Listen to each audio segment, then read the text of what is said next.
Britain opening its gates so wide that this is what you now see in London in response to strife in the Middle East, although you might have thought this was actually the Middle East itself.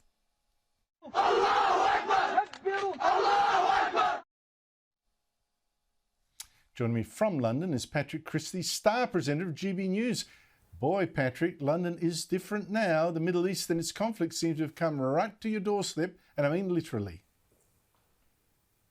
Yeah, I mean, absolutely. Like you said, you could be forgiven for thinking that we are in the Middle East. I mean, we had an egregious sight, which is that our Cenotaph, which is our memorial to the war dead outside Downing Street, had next to it a stage for pro-Palestinian protesters.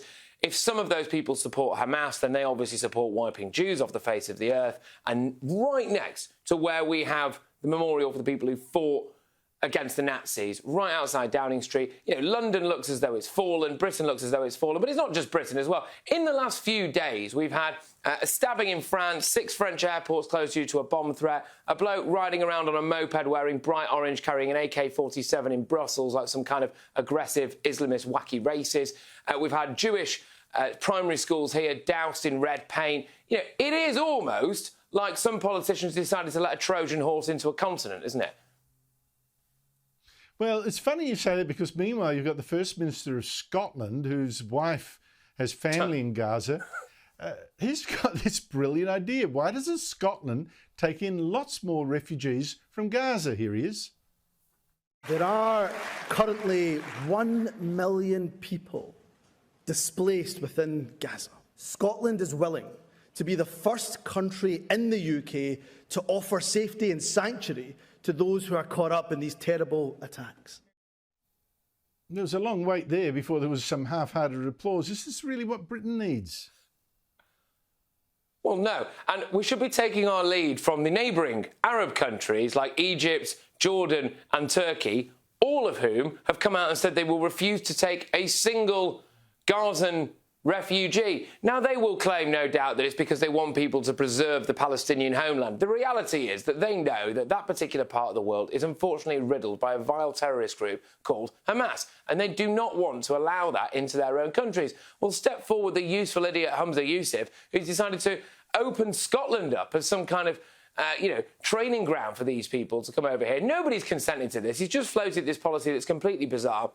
It is absolutely ludicrous. And how on earth could anybody look around at what's going on in the Channel at the moment, what's going on outside Downing Street, what's going on around Europe, and think that the solution to that is more of the same? Although when it comes to Humza Yousaf, he has in the past expressed his disdain for the amount of white people that there are in positions of power in Scotland. Maybe, just maybe, he's hoping to replace some of those. Oh, well, you mentioned that. Let me show people what he actually objects to. Here he is. When the most senior positions in Scotland are filled almost exclusively by those who are white. Take my portfolio alone. The Lord President, white. The Lord Justice Clerk, white. Every High Court judge, white. The Lord Advocate, white. The Solicitor General, white. The Chief Constable, white. Every Deputy Chief Constable, white. Every Assistant Chief Constable, white. Every chair of every public body is white. The way he whipped out the word white like it tasted bad. Scotland, lots of white people. Stunned, I am. Yeah, absolutely. I mean, it's a majority white country, has been since pretty much the dawn of time.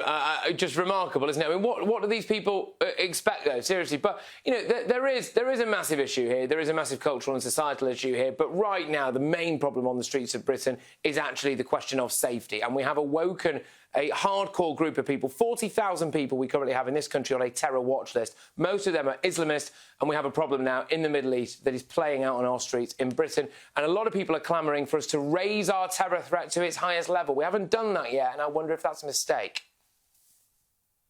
Is it because you're scared of Jews running riot in the streets? Is that what the terror level has been raised for? Yeah, Jehovah's Witnesses, mostly, actually, Andrew. There is a real problem with them in the Mormon community. Yeah. It's always them. Those Mormons wouldn't trust them as far. Yeah. Always those Mormons. I mean, seriously. Honestly, Patrick Christys, thank you so much indeed for your time. I mean, really, immigration is such an issue that we have to come to grips with, but for so long, discussion has been so censored. You run a risk, don't you?